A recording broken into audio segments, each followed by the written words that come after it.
UPSC crack करके एक अच्छा आईएएस अधिकारी बनना चाहूँगा और अपने देश की सेवा करूँगा और उन बच्चों के लिए आइडियल बनूँगा जो आर्थिक तंगी के कारण नहीं पढ़ पाते। बिहार में टॉप में आया है और हमारे घर के सभी लोग बहुत प्रसन्न हैं। आपको दुख नहीं हुआ कि आप टॉप में नहीं आए? नहीं, मुझे उससे कोई प्रॉब्लम नमस्कार, आप सभी का स्वागत है द लार्ज में और मैं हूं आपके साथ विशाल गौरव।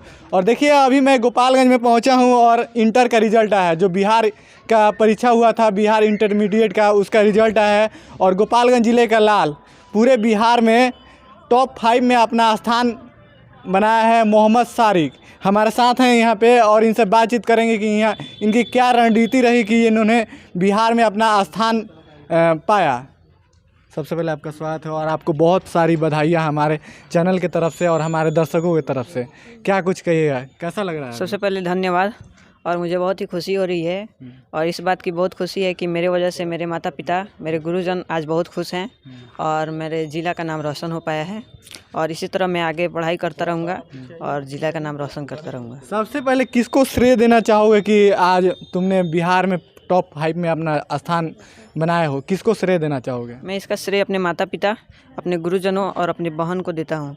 इसमें सबसे बड़ा हाथ मेरी बहन का रहा है जिसने हमें हमेशा मोटिवेट करते रहती थी पढ़ने के लिए और मेरी बहन भी इस साल इंटरमीडिएट परीक्षा दी है और उसने भी अच्छा अंक प्राप्त किया है। मुझे पता चला कि वो भी गई थी बिहार में इंटरव्यू के लिए, टॉप में जाने के लिए। जी गई थी। क्या हुआ उनका रिजल्ट? उनका रिजल्ट 451 आया है। 451 आया है जी, थोड़ी सी कम अंतर से वो भी बिहार टॉप में बने रहने से चूक गई क्या? जी आज दुगनी खुशी हो जाती। जी, आज बहुत खुशी हो जाती लेकिन तब भी हम लोग बहुत खुश हैं और अपने मार्क्स से संतुष्ट हैं और इस बात की खुशी है कि हमारे मोहल्ला वासी भी खुश हैं इसे। अच्छा, जब रिजल्ट आ रहा होगा तो पहले से तो पता होगा कि रिजल्ट आ गया क्योंकि तुमने इंटरव्यू देने पटना गए थे आप। तो कैसा, मतलब सबसे पहले जब रिजल्ट आया और जब आपका नाम आया टॉप 5 में तो कैसा लगा? क्या चेहरे की मुस्कान कैसी थी? मैं एसएस बालिका स्कूल में था, अपने सर के पास वो रिजल्ट चेक कर रहे थे और उस समय बहुत ही खुशी हुई और सर भी बहुत खुश हुए। खुशी का माहौल। क्या कुछ बनना चाहते हो आगे चलकर? आगे चल के मैं यूपीएससी क्रैक करके एक अच्छा आईएएस अधिकारी बनना चाहूँगा और अपने देश की सेवा करूँगा और उन बच्चों के लिए आइडियल बनूँगा जो आर्थिक तंगी के कारण नहीं पढ़ पाते हैं।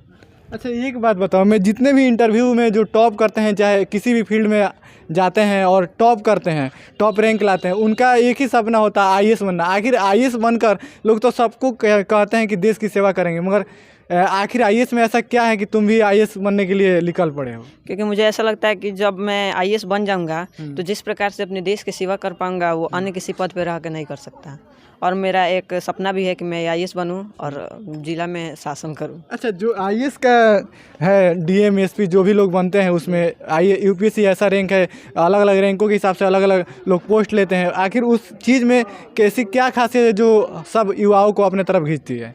तो आपको क्या ऐसा लगा कि जो आपकी तरफ आकर्षित करती है यूपीएससी? यूपीएससी मुझे आकर्षित इसलिए करती है क्योंकि आईएएस जब मैं बन जाऊंगा तो मैं अपने देश की सेवा करना चाहता हूं और जिस ज़िला में जाऊंगा वहां पे आर्थिक तंगी के कारण जो बच्चे पढ़ नहीं पाते हैं उनको मोटिवेट करूंगा कि आप लोग पढ़िए और जितना पैसा होगा हम देंगे और इस कारण से वो भी आगे बढ़ें और इस प्रकार ना हो कि अमीर का बेटा ही अमीरी में जिए और गरीब भी कभी ना कभी परीक्षा दें, वो भी निकले और वो भी सफल होकर अपने देश का नाम रोशन करें और उनका भी जीवन अमीरी में जाए। चलिए, हमारी तरफ से बहुत सारी शुभकामनाएं हैं कि आप आईएएस बने और देश की सेवा करें और देश में अपना योगदान दें।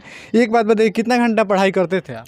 वैसे तो मैं 6-7 घंटे पढ़ाई करता था और जब परीक्षा नज़दीक आ गया तो मैं उससे अधिक पढ़ाई करने लगा और मैं अपना पढ़ाई मेरे अपने बहन शाइस्ता खातून के साथ करता था और हमेशा एक ही साथ पढ़ाई करते थे हम दोनों। अच्छा, जो टॉपर लोग होते हैं उनकी क्या, सब लोग तो पढ़ाई करते हैं, मगर आप बताइए कि जो लड़के टॉप में नहीं आ पाते हैं, जो कम नंबर आता है, वो हमेशा सोचते हैं कि मेरा अच्छा नंबर क्यों नहीं आता। आखिर आप लोगों की रणनीति क्या रहती है और लिखने की जो प्रश्न होते हैं उसको किस तरह से लिखते हैं आप लोग? वैसे हम लोग टॉपिक दे के उसका आंसर लिखते हैं लोग और आंसर में ब्लैक ब्लू सब पेन का यूज़ करते हैं लोग और आकर्षक बनाने का कोशिश करते हैं लोग, जिससे कि हम लोगों का कॉपी आकर्षक हो और शिक्षक कहीं ना कहीं वो रुक के कॉपी पूरा अच्छे से पढ़े और चेक करे।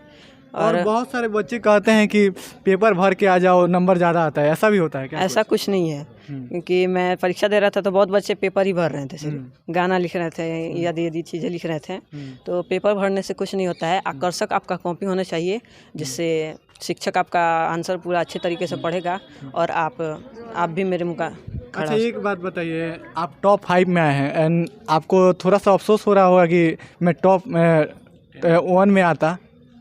हाँ, अफसोस तो है लेकिन खुशी भी है। अफसोस भी है और खुशी भी है जी। दोनों चीज़ें हैं जी। कैसा लग रहा है आपका भाई आज टॉप 5 में बिहार में आया है? मुझे बहुत अच्छा लग रहा है कि मेरा भाई बिहार में टॉप में आया है और हमारे घर के सभी लोग बहुत प्रसन्न हैं। आपको दुख नहीं हुआ कि आप टॉप में नहीं आए? नहीं, मुझे उससे कोई प्रॉब्लम नहीं है, क्योंकि मैं मानती हूँ कि नंबर उतना मायने नहीं रखता है, नॉलेज और टैलेंट मायने रखता है। और बिहार में अभी तक जितने भी छात्रों ने एग्ज़ाम दिया है और जितने असफल हो गए, उन्हें इस बात की कोई चिंता नहीं करनी चाहिए कि मैं इस बार अच्छा नहीं किया हूँ, बल्कि उन्हें और मेहनत करना चाहिए और आगे सफलता प्राप्त करनी चाहिए। क्या कुछ शुभकामनाएं दीजिएगा अपने भाई के लिए? मैं तो बहुत बहुत शुभकामनाएं देना चाहती हूँ और कहना चाहती हूँ कि तुम अपने लक्ष्य को प्राप्त करो और एक अच्छा IAS अफसर बन के अपने सपने को पूरा करो। क्या नाम होगा आपका? शाइस्ता खातून। सर, आप आज आपका लड़का टॉप में आया है, क्या कुछ कहिए, कैसे लग रहा है? अब पहली मौका होगा जो सबके सबसे बड़ा दिन होता है एक माँ बाप के लिए कि उसका लड़का नाम करता है और कहीं ना कहीं आपके लड़के की वजह से आपका नाम जाना गया आज, तो ये बहुत बड़ी बात होती है एक पिता के लिए। कैसा महसूस कर रहे हैं आप? आज तो बहुत खुशी महसूस हो रही है सर। मैं अपनी खुशी को बयान नहीं कर सकता। आपके चेहरे पे झलक रही है, कैसा लगा? आप भावुक भी हो रहे हैं थोड़ा बहुत। जी बहुत खुशी है सर, बहुत खुशी है।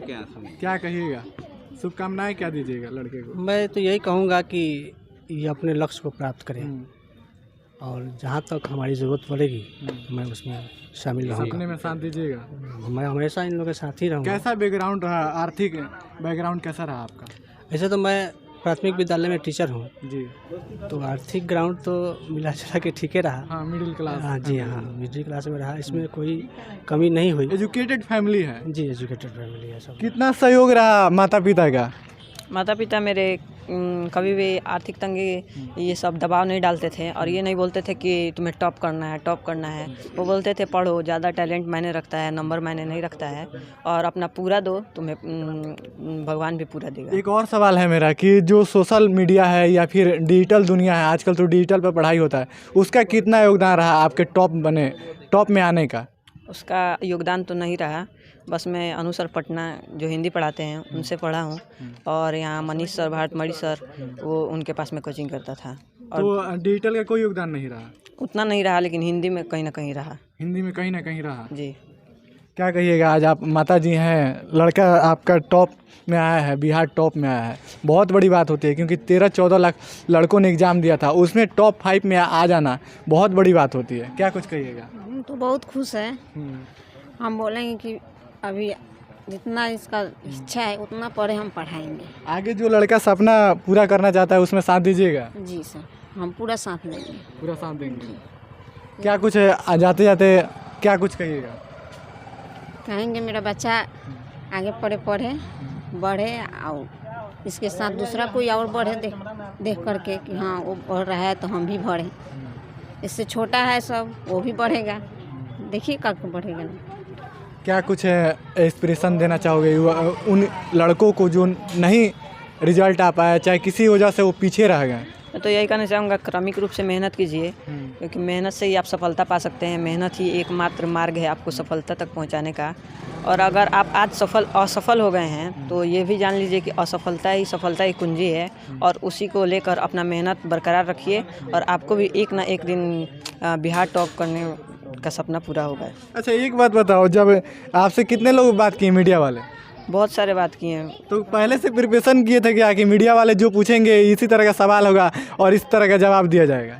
नहीं किए थे, बस ऐसे ही देखते थे। पिछले साल जो संगम भैया बिहार गोपालगंज से टॉप किए थे, उनका इंटरव्यू देखे थे, वो इसी तरह बोलते थे, और मुझे कहीं ना कहीं उनसे भी मदद मिला है।